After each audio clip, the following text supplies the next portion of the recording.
So welcome to DAM History Optional. Today's question is on religion, especially Shankaracharya. Let me read the question first. How did Shankaracharya seek to synthesize different religious cults in India? 10 marker. Now, if you understand the context in which the question is asked, you will get to know what to write. But even before that, let me give you an idea of the evolutionary perspective of Bhakti religion in India. In just a few minutes, you see, Bhakti as a concept is very old, but we did not know that.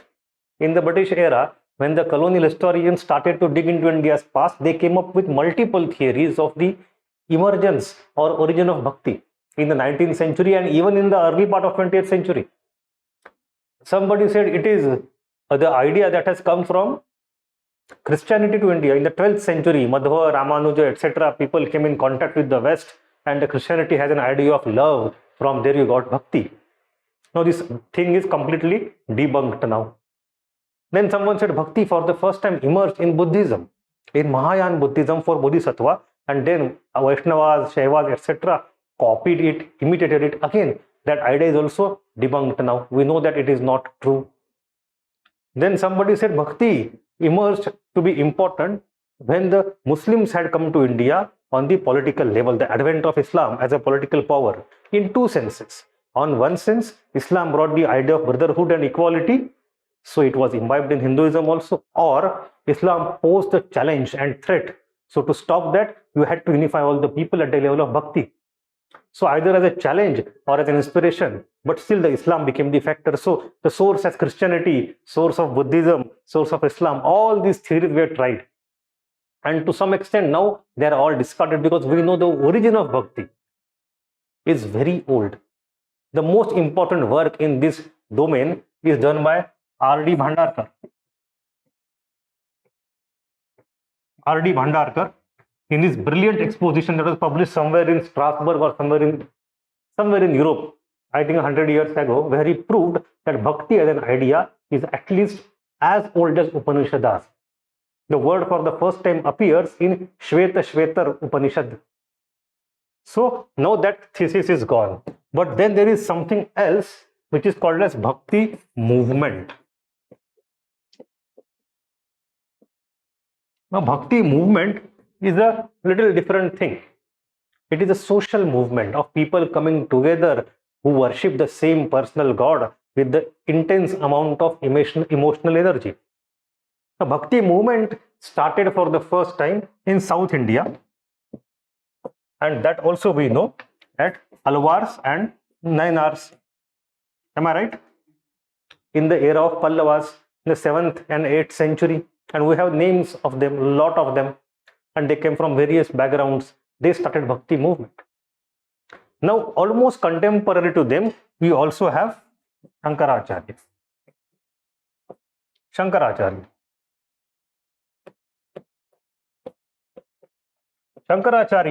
came up with the idea of Advaita Vedanta, and the question that UPSC asked is to what extent, or did really Shankaracharya cut the roots of Bhakti movement or not? That is the one question UPSC has already asked. We have been asked a lot of questions on Tamil Bhakti. We have been asked a lot of questions on Shankaracharya. One being, is he in opposition to Bhakti or is he in consonance with Bhakti? After that, we have other Bhaktis, other Acharyas. They are specifically Vaishnava Acharyas. We have 4 major Sampradayas, starting with Yamunacharya, Natha Muni, etc. I am not going into history of Vaishnavism, but we have 4 major Acharyas. One is Ramanuj, one is Nimbarka, Madhva, and Vallabha. And all these Acharyas are technically Vaishnava Acharyas who do not agree with Shankar. So they are belonging to Vaishnava. Shankar is Nirguna.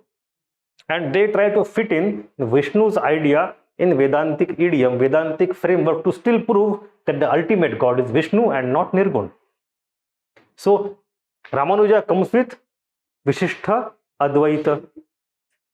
Nimbarka comes with Dvaita, Dvaita. Madhva is extremely against Shankar. He comes with Dvaita. And Vallabha comes with not Vishishtha Dvaita. He comes with Shuddha Advaita. Because there is no Maya.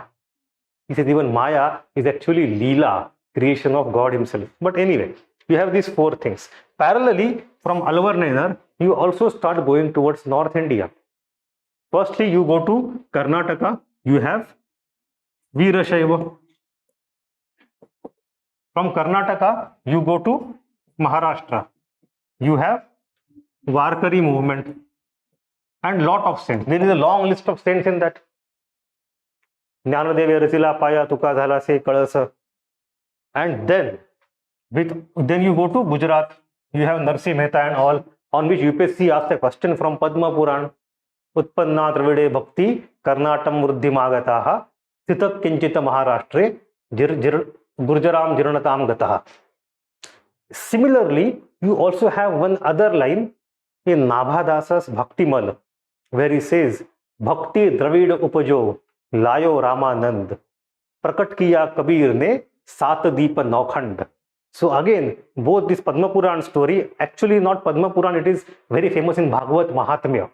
But we don't read Bhagavad Mahatmya. You know Bhagavad Mahatmya, not Bhagavad Puran. Bhagavad Mahatmya is a story in Vrindavan. In Vrindavan, there is a Bhakti, a woman named Bhakti, who is Bhakti personified. She is talking to Narada Muni and she is very sad because her two sons, one is Viveka and other is somebody else. Again, all these emotions are personified in the story. They are now almost dead. And what to do? And then she is reviving, she is becoming young again. So it's a story in Bhagavad Mahatmya from where that Padma Puran phrase has come, that Utpanne Dravida Bhakti, etc. But anyway, you have the gradual movement from south to north. Similarly, all these things, they are called as four sampradayas. These four sampradayas had their own disciples who went to North India. They all themselves also go into North India, and their disciples ultimately went to North India. All this movement ultimately seem to converge into Shaiva Bhakti, Vaishnava Bhakti and Nirgun Bhakti. Now Shaiva Bhakti we don't study. In Vaishnava Bhakti, we have Rama Bhakti and Krishna Bhakti. Right? Rama Bhakti, the most famous is Tulsidas. Krishna Bhakti, you have Meera, Suras, everybody, but the most famous is Chaitanya Mahaprabhu. Right? And you have then Nirgun Bhakti. You have Kabir, Nanak, and all of them.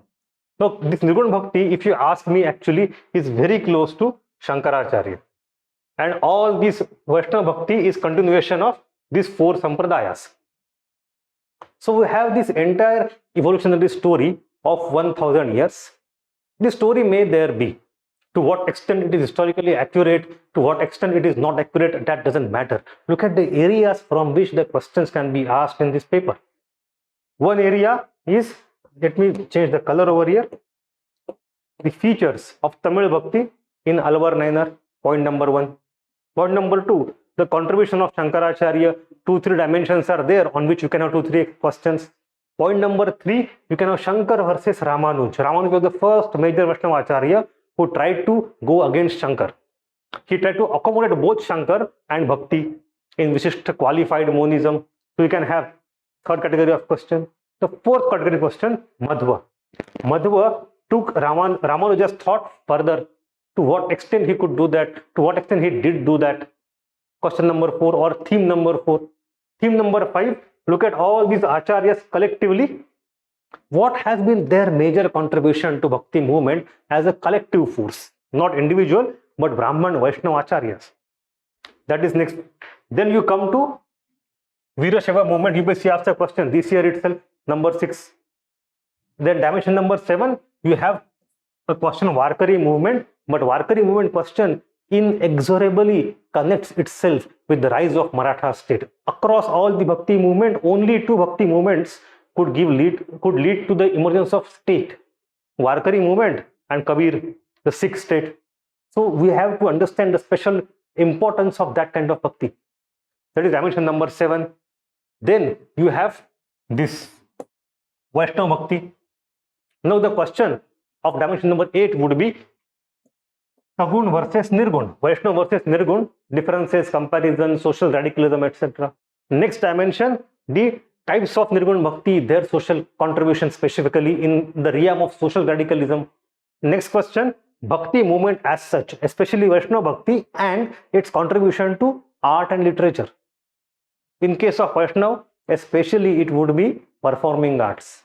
Mad bhakta yatra gayanti tatra tisthami narada. Right? So wherever my bhaktas sing, there I wait for them. Singing is some, all these things come, sampradaya evolves into samuhagan and all those things. Specific question was asked on Chaitanya Mahaprabhu because he represents the ultimate epitome of this evolution started here. It शिखर उसका जो है वो चैतन्य महाप्रभु है. So his contribution, a separate question. I think it was asked in GS and not in optional. Optional has not touched that yet. Many people were surprised, but it could be asked. Then, so then one question could be specifically on Nanak, and one question could be specifically separately on evolution of Sikhism from Bhakti movement into religion, why and how it happened, factors and forces. Then from a cult to religion to a state, that is the transition. So if you look at the Bhakti movement and Acharyas, these are the major themes. Generally in the foundation batch, it takes around 3 lectures at least to discuss all these issues. We do not have that luxury in DAM, but I will nonetheless today talk about Shankara in somewhat detail. Look at the question again. How did Shankaracharya seek to synthesize different religious cults in India? Now you understand that the question is primarily not about Shankaracharya's philosophy. Although it will be mentioned, I will discuss it also. But it is not about, you don't have, it's a 10 marker. You do not have space to go into the details of philosophy. You presume that the examiner knows it. You just have to make reference to it, prove the point, go ahead. Secondly, the question is also not about Shankaracharya against Bhakti, Shankaracharya against Ramanuj, etc. Those dimensions are not relevant. Understand that when you say that he synthesized something, it means there is some kind of precondition. That is, it is not synthesized, it is bifurcated, it is diversified, it has sects and subsects, it is divided, and he is trying to synthesize it, unite it. Against whom? Against Buddhas, majorly. So how would I introduce this question? I would say that Shankaracharya occupies a very unique position in the history of Hinduism. Shankaracharya occupies a very unique position in the history of Hinduism, not only for his scholarly achievements or brilliant exposition, but also for his significant role in the revival of Hinduism against the challenges posed by Buddhism. Not only for his significant role or scholastic achievement and brilliant exposition, but also because of his significant role in the revival of Hinduism against Buddhism. That would become your perfect one line or one sentence introduction. Okay? Then how do you go ahead? Next point comes, you understand what is the requirement of the answer. When he says unified, synthesize, there is disunity. So firstly, you give an idea that what is the disunity, the essence of Hinduism had been lost. How? On one hand, there is Buddhism. Although it has its own branches, own sects, there is underlying unity, consolidated idea.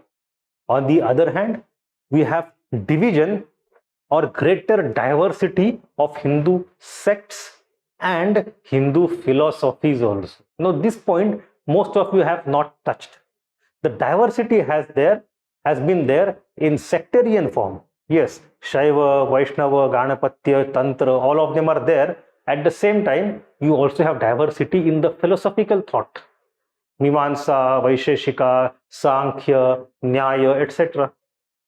And they are also fighting amongst each other. Who are these people? See, you know that there are 6 of them. Can you tell me 6 names of the philosophical schools? Nyaya, Vaisheshika, then there are 2 names, then Sankhya and Yoga, and then Purva Mimamsa, Uttar Mimamsa. Right? These are the famous 6 schools of philosophies. Uttar Mimamsa is nothing but Vedanta. Right? These are all collectively Astic schools.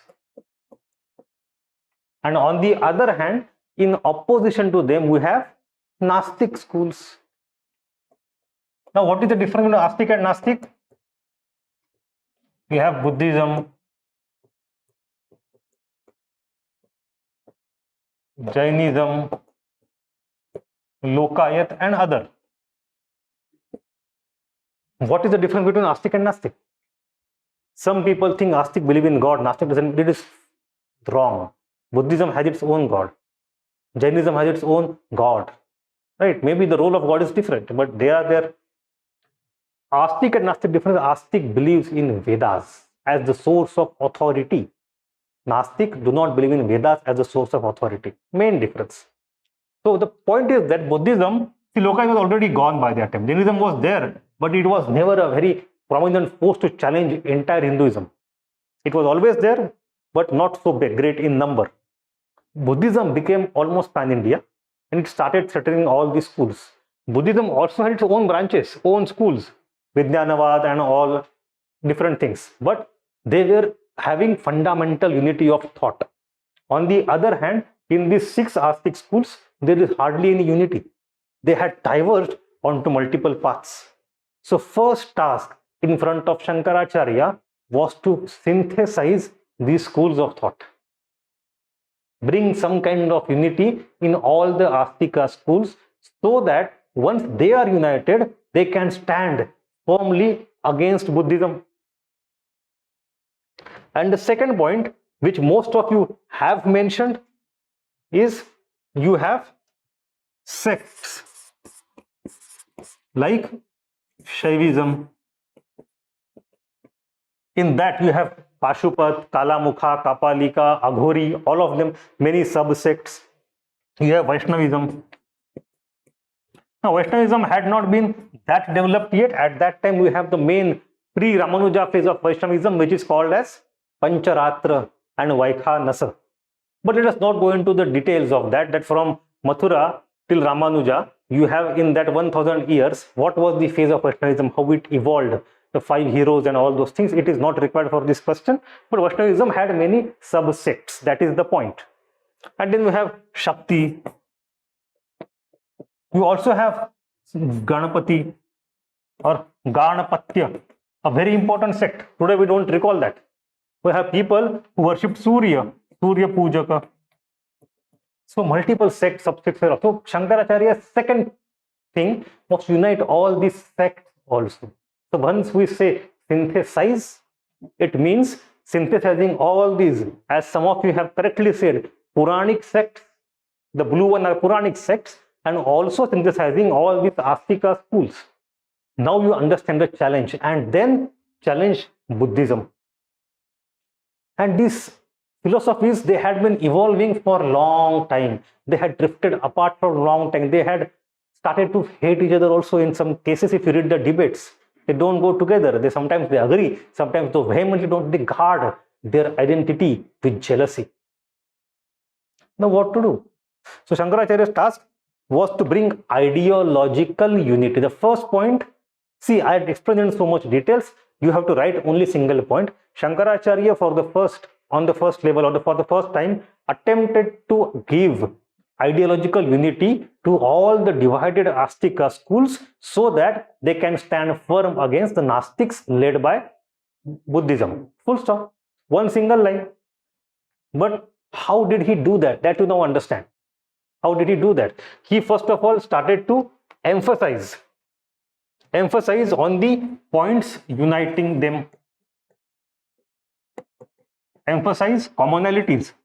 All these Astic schools had something in them which is common to all of them. Basic minimum common denominator kya hai? Common minimum program of all the Astika schools are 2 points. He correctly identified. Point number 1, all of them believe in Vedas as the source of authority.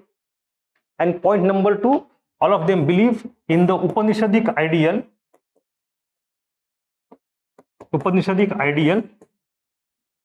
of Atman and Brahman. It means all of them ultimately believed in some sort of ultimate reality. Now, what is their concept of ultimate reality? That may vary from one Astika school to other Astika school. That is okay, but they believed in some changeless, permanent, eternal, ultimate reality, which Upanishads called as Brahman. They may be manifesting them through different forms. That's okay. These are the two commonalities. So Shankaracharya said differences may be there amongst all of us, but these two things are common and these two things are different. They separate us from Nastikas. These two things separate. Nastikas, by definition, don't believe in Vedas. And Nastikas also, by definition, do not believe in ultimate. Look at Buddhism, Kshanikavad. Everything is the flux of the moment. Nothing is permanently existing. When we read Buddhism, we discuss tilakhanas, 3 jewels. Which of them are? No, it's not 3 jewels, but the 3 characteristics. Tilakhanas, क्या है वो? Dukkha, anatta, and anicca. Dukkha is sorrow, which is permanent. It may not be there in every moment, but everything has potential to turn out to be dukkha. Then you have anicca. Anicca is anitya, and anatta is anatman. So the very idea, the core of Buddhism, which is against Upanishads, is that Buddhism does not believe in the existence of Atman. कोई Atman है ही नहीं.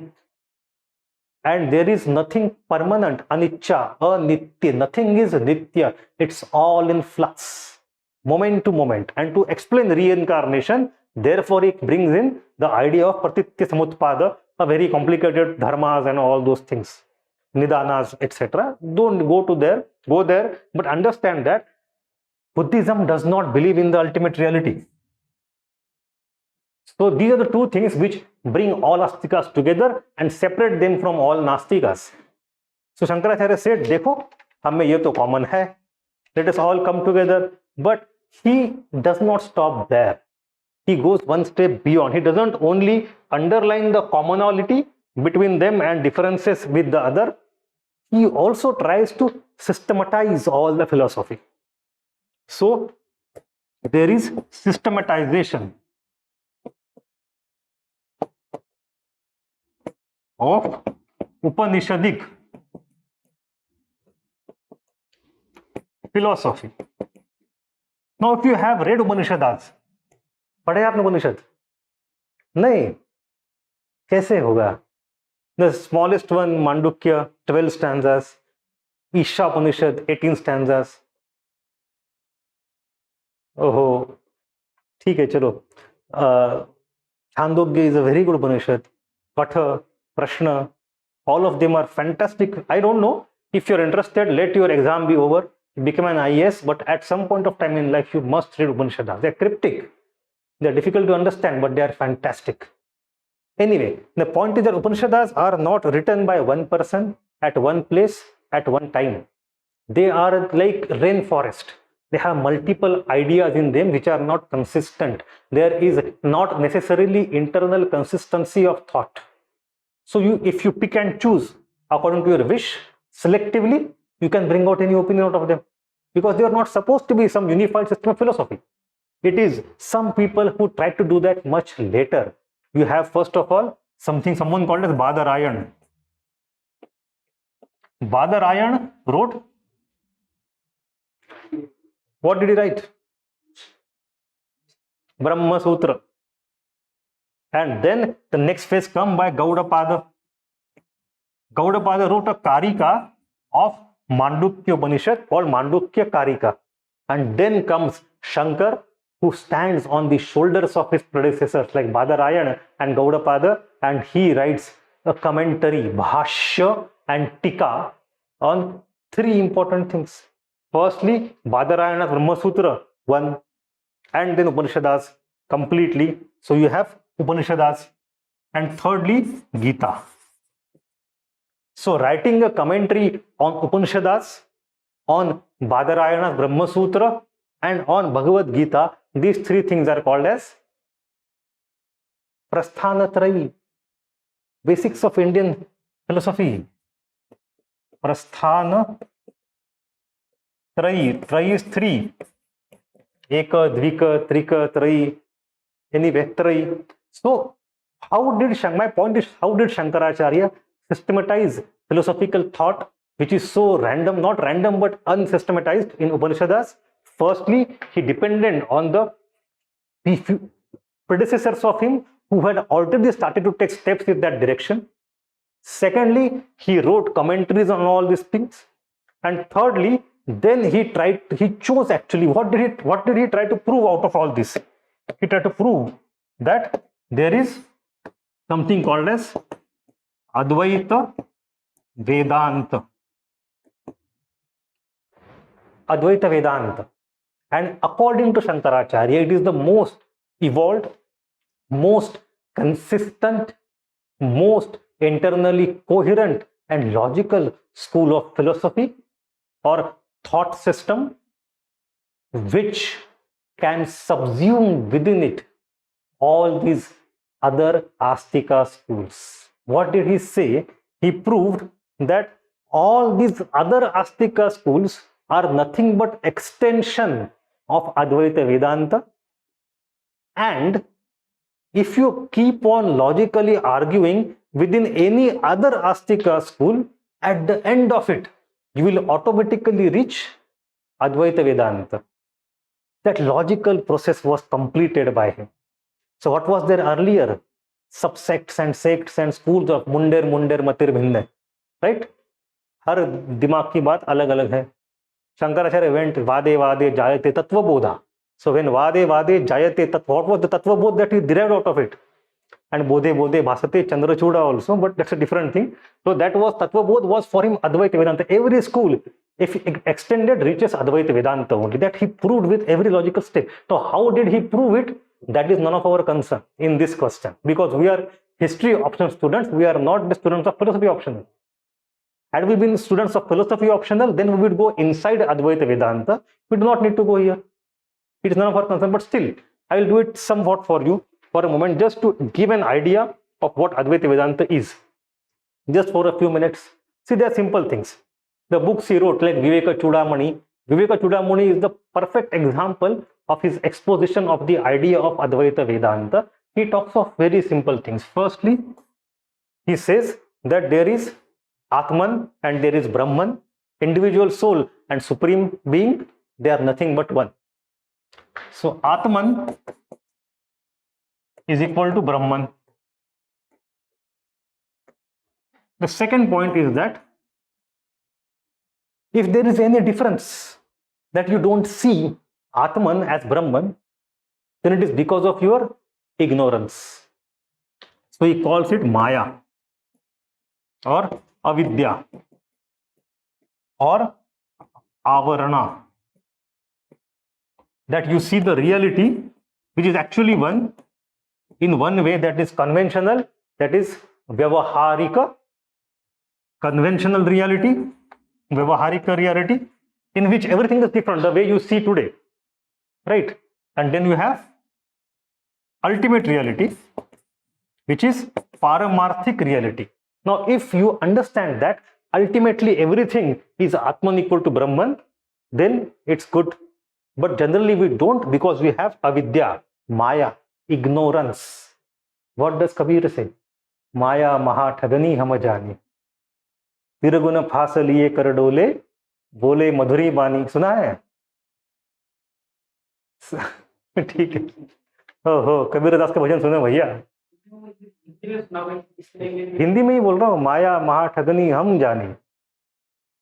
हाँ, ठीक है. It's a fantastic song. You should listen. Sung by Kumar Gandharva. Then reality, you have conventional and ultimate. If generally we tend to take conventional as real, then we have this Mandukya Upanishad, one is sleeping and then all this reality appears and one wakes up on sleep, all those things. I will not go into philosophy. The third thing is that the only way towards moksha or mukti is knowledge or jnana for mukti. There is no other way. No bhakti, no karma, only jnana. या विद्या सा विमुक्तये, वही विद्या है जो मुक्ति दिलाती है. The definition of vidya is the one which gives you mukti. Everything else, that is not the real knowledge. So it is a kind of intellectual discipline, intellectual philosophy, but actually it is not that intellectual. It is more of intuitive and not intellectual. But anyway, if you get the correct knowledge, and what is that knowledge? That conventional reality is different from ultimate reality, then you get rid of this Maya. Now this concept of Maya or Mayavad is not very well emphasized in actual Upanishads. It is something Shankaracharya inserted. And from where he got the idea? He got the idea from Buddhism. In Buddhism, we have Shunyata. Dhamma is empty. Shunyata by Nagarjuna. Right? That is something, the two-step conventional reality and Maya, etc. It seems to be completely inspired from Buddhism by Shankaracharya and added into Advaita Vedanta. That is why even his contemporary people opposed him, saying, "Ye to crypto Buddhist hai." Shankaracharya is not Hindu, he is Prachanna Buddha, crypto Buddhist, hidden Buddhist. But anyway, whatever the opposition may be, so ultimately, if you get that knowledge, if you realize that A is equal to B, Atman is equal to Brahman, then what will happen? You will get your own mukti. And what is that mukti? Will you die? No, you will not die. Mukti happens at two stages. First is Jivana Mukti. When you are alive, still you can have that mokshaka feeling. And then when you die, you get Videha Mukti. Kiva Videha Atma. Anyway, Videha Mukti. So, what is that knowledge? That Atman equal to Brahman. But what is that Brahman? That Brahman is nothing but Nirgun Brahman. He doesn't have attributes, doesn't have form. He doesn't change. He is eternal. So changeless, eternal, pure consciousness is the exact phrase used by Shankaracharya. Sat Chit Ananda. Satchidananda. You know the famous story, he tried to Narmada Kinare, he went to meet his guru. The guru was hidden somewhere in the gufa somewhere. So Shankaracharya went there and asked him, tuck tuck tuck on the door. Guru se milna hai. Guru ne kaha, bahar kaun khada hai? Who is standing outside the door? Now Shankar cannot answer, I am Shankar, because he is not Shankar. If he is Shankar, then he is not Nirgun. It means Atman equal to Brahman. It means conventional. He doesn't have mukti. He doesn't understand Advaita Vedanta. So he has to answer that he is somebody, but he cannot answer who is he, because whatever form he may use will go against the very idea of Advaita Vedanta. Then he composes complete Nirvana Shatakam. Mano Buddhi Hankara Chitta Ninaham Nacha Shrotra Jivve Nacha Grana Netre. You should listen to that. At the end he says Chidananda Rupa Shivoham Shivoham. So you have Nirguna Brahma, pure consciousness, changeless, eternal being. If you are just able to realize that, you get mukti. Now, whatever I have spoken in last few minutes, from here onwards, this box, he says Aham Brahmasmi, right? Pradyanam Brahmam Tat Tvam Asi. So all these 4 Mahavakyas come from here. These things are not required for this answer. Do not worry. They are not required. I just went outside the scope of question to tell you what not to write. Well, if you want to write one thing from this, one thing is acceptable, you can add Mayavad. Because if you look at the question, it says synthesizing religious cults. Even Mayavad was taken from Buddhism. That is also, if you have somebody who is arch enemy, pick up one important thing from him and inculcate in yourself. Right? When LevelUpIAS comes a few centuries later, and he brings his idea of pure Vedanta, right? In that, he says, Shankaracharya's concept of Maya is something impure, illusion. How can it be? It cannot be. Even the Maya is creation of that Nirgun Brahma. Krishna jo hai, वो लीला करता है. So this world is not unreal. This world is not something which is less important. This world is nothing but the manifestation of him. And therefore, this Gopika, Krishna all became allegory and metaphor for achieving mukti. So bhakti is inserted into Vedanta. But anyway, that happens much later at the time of Vallabha. My point is that you don't need to go into the philosophy of Shankaracharya to answer this question. So what have we seen so far? Two points. Point number one is that he emphasized the unity of all the Astika schools. And point number two, he proved logically with the help of his commentaries and books like Viveka Chudamani, Advaita Vedanta is the most systematized and consistent school of thought, that is the logical culmination of all other Astika schools, or all the Astika schools were subsumed by him in his school of thought, in his philosophy. That is the point. That's all. These are the two things that he has done to ensure that Astika schools come together. So our point of Astika schools is taken care of. But we had discussed 2 points. One is the differences in Astika schools. Now they are philosophically, ideologically united. The second point was differences in the sects, various sects. Now how to unite them? That is also a next challenge. And for that, Shankaracharya seems to have done a lot of things. Now these things are by and large, I have seen, they are included in your answer except for one major point. But you have not been able to, some of you, extend them. Facts are there, but facts need to be put in the context of the question that is asked. So extend the facts towards logical point. So first point here would be your vigorous campaign to propagate his viewpoint across India. We know the story. He went from place to place, debating and challenging and refuting an entire Indian subcontinent, the viewpoints of the others. The famous Mimamsakar in Bihar at that time, his name was Mandan Mishra. Before going there, we have the story of Puto Dandi, and then we have Mandan Mishra. Mandan Mishra and Shankaracharya start debating, the famous story of Bharati and all those things. So we see him defeating other competitors in debates to prove his point. He even went and spent time in Kashmir. In Srinagar, we have Shankaracharya Hills. Across Srinagar, in POK, we have Sharda Peetham. In Sharda Peetham, he spent a lot of time. The Kashmiri Shaivism, the one that you see ultimately evolving into the thought of Abhinav Gupta in the 10th century, that also seems to have impacted Shankaracharya. The Kashmiri Shaivism, Pratyabhijna Shaivism. You know Kashmiri Shaivism is called Pratyabhijna.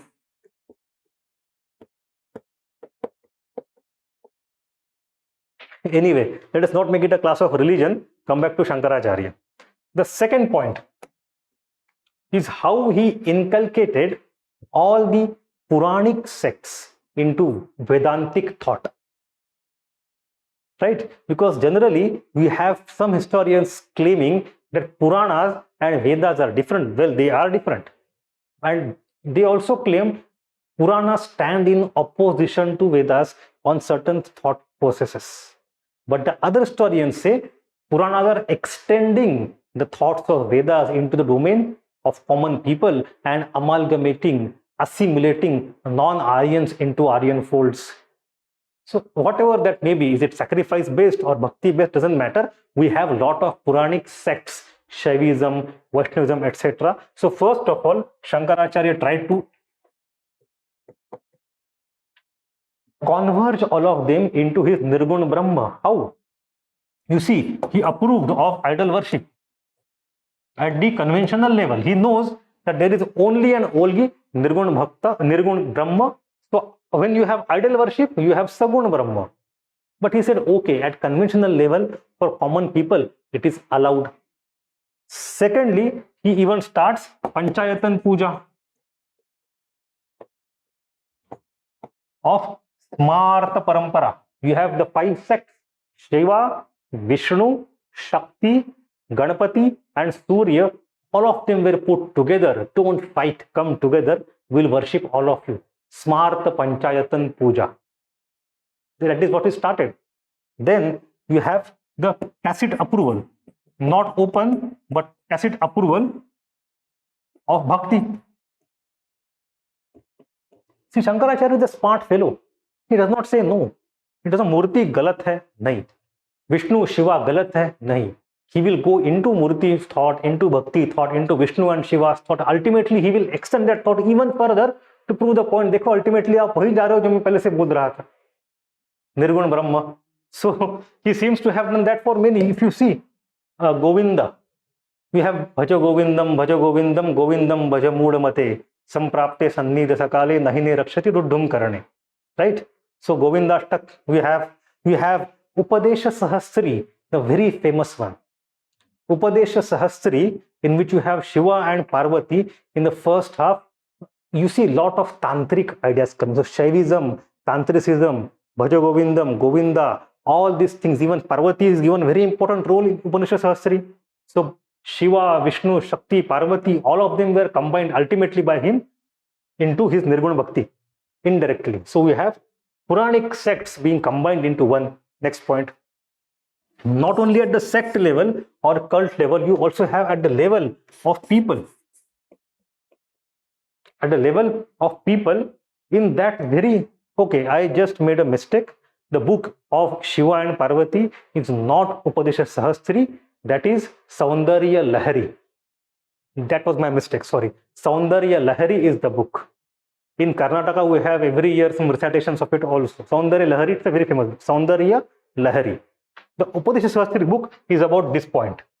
In Upadesha Sahasri, he gives an idea that the discrimination, the bheda between people on the basis of class, ye amir, ye garib, on the basis of caste, on the basis of parentage, it is all false. It is all an error of judgment. Because in Advaita Vedanta, not only all of us are equal, he goes one step beyond that. He says all of us are one and the same. So at least at the level of ideology, at the level of philosophy, Shankaracharya is the most equalitarian person you can see. Idea of equality is extended much further. Equality of not only gods, equal to not only philosophy, equal to not only reality, equal to only people also. So how he is synthesizing all of them? अगर आप अद्वैत के ऊपर जानते हो, मानते हो, then I and you are not different. Right? Anyway, and then you have the fourth point. Let the name of the book here for you. Upadesha Sahasri or Sahastri. And the last point I would write is about the institutional unity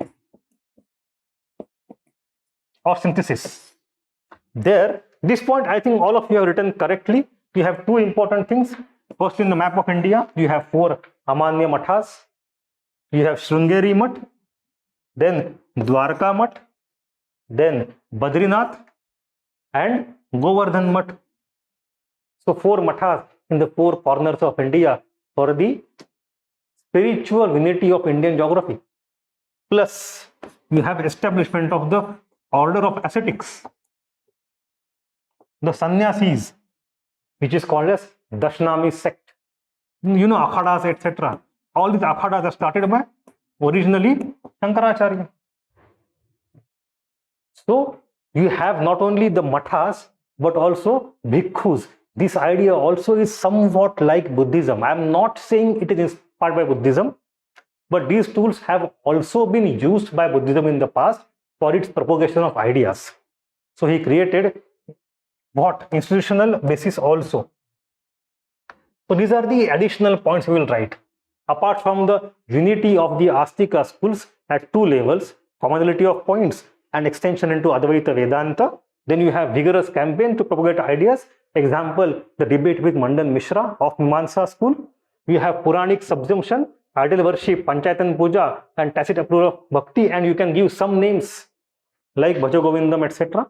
Then unity at the level of people also. You have Upadesha Sahasri, where he says all the bhed between man and man is error of judgment. And then you have institutional structure created by him. So when you talk of synthesizing, the major point was the first one. This is the major point. Now, all of you have mentioned monism, Advaita Vedanta, but none of you have mentioned its context that it is getting created to unify, synthesize all Astika schools at one common platform to stand against Buddhism. Okay. So had Shankaracharya not been there, what would have happened? Either Buddhism would still have been there. We don't know. That's just our counterfactual history. But one thing definitely would have happened, that all these different sects may have evolved into different religions today. Shaivism would be one religion, Vaishnavism other religion. It may not have happened, it may have happened, we don't know. But Shankaracharya ensured that they all come together, don't diverge too much beyond the point. It is the most important contribution, synthesis of diversity into unity. Okay, is it a difficult question? Now it seems very easy, right? Chalo, फिर मिलते हैं. Thank you.